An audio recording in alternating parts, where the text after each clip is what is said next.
Христијан Мицкоски вчера го изрази ставот на ВМРО ДПМН дека и по средбата на Ескобар нивниот став нема да биде променет.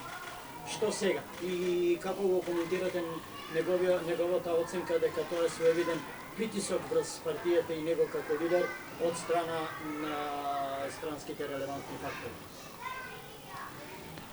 Прво, се работи за исклучително една важна одлука за еднината на државата.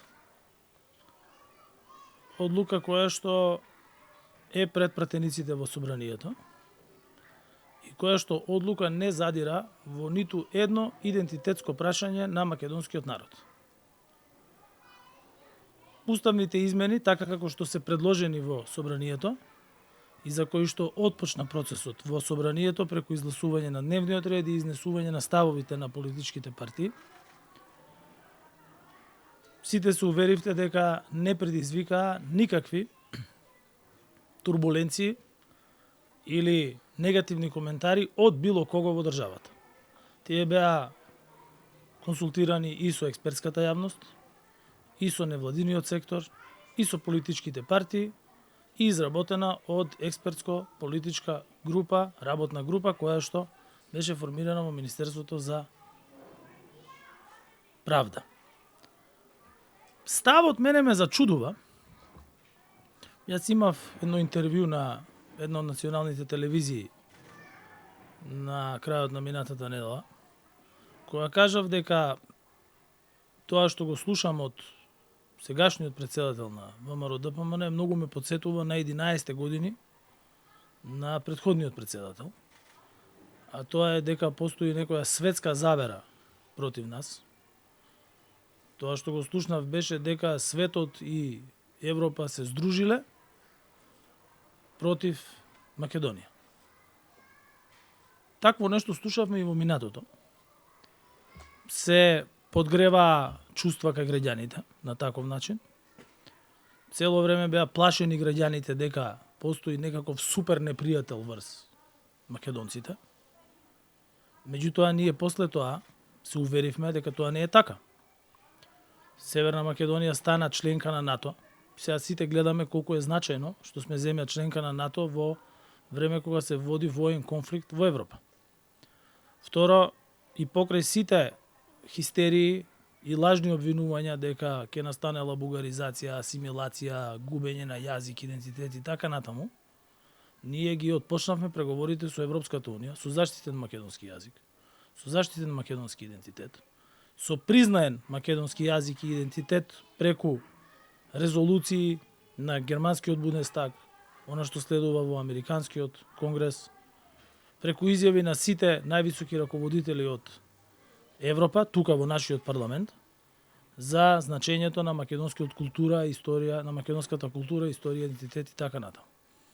И затоа сметам дека на една држава која што има стратешко партнерство со Соединетите американски држави, како ниједна друга земја во регионот, која што е земја членка на НАТО, пласирање на тези дека постои светска завера, во ниту еден случај не им оди во прилог на граѓаните, ниту на државата, освен во политичка кариера на тој што го кажува.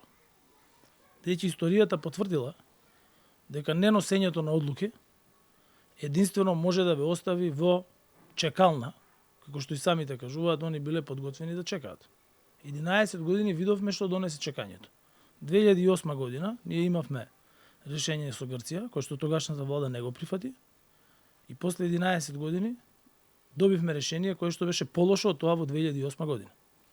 Сега имаме чиста преговарачка рамка со заштитен македонски јазик, се преговара на македонски јазик, се преведува законодавството европско на македонски јазик. И сега е моментот кога постои заеднички интерес и од страна на Соединетите американски држави и од страна на Европската унија за продолжување на европската интеграција и до 2030 година Северна Македонија да стане полноправна членка на Европската унија.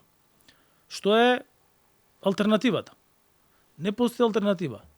Бидејќи видите, вие после такви изјави немате што следува. Исто како што беше 11 години. Немате алтернатива или опција што би се правило друго. Такво нешто никогаш не било кажано. Ние заедно со Хрватска започнавме го започнавме нашето интегрирање во Европската унија и заради неносење на одлуки Хрватска денес стана земја членка на Европска унија, дел од Шенген, воведе евро, а ние се уште зборуваме за отворање на поглави и кластери. Ние не смееме да дозволиме Албанија, Србија и Црна Гора да отидат пред нас, бидејќи во тој случај остануваме со Босна и Херцеговина и со Косово. Ние не сакаме да бидеме во тоа друштво.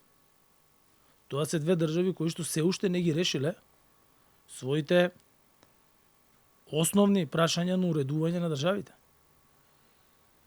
Јас не сакам нашите деца, државата на нашите деца да се најде во такво друштво во поглед на регионалните и европските интеграции.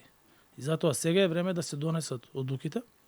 За тие одлуки имаме подршка имаме, а не завера, од страна и на Европската унија, и особено од страна на Соединетите американски држави, и во таа насока и посетата на специјалниот и висок представник на Соединетите американски држави, Габриел Ескобар, на регионот и на Северна Македонија. Јас ќе имам разговор со него. Тој е исклучително информиран човек во однос на случувањата и на билатерално и на регионално ниво и ќе разговараме токму за национални, билатерални и регионални прашања од интерес на Северна Македонија. Кога ќе биде средбата со Ескобар во текот на денот? Утре ќе имам средба со него.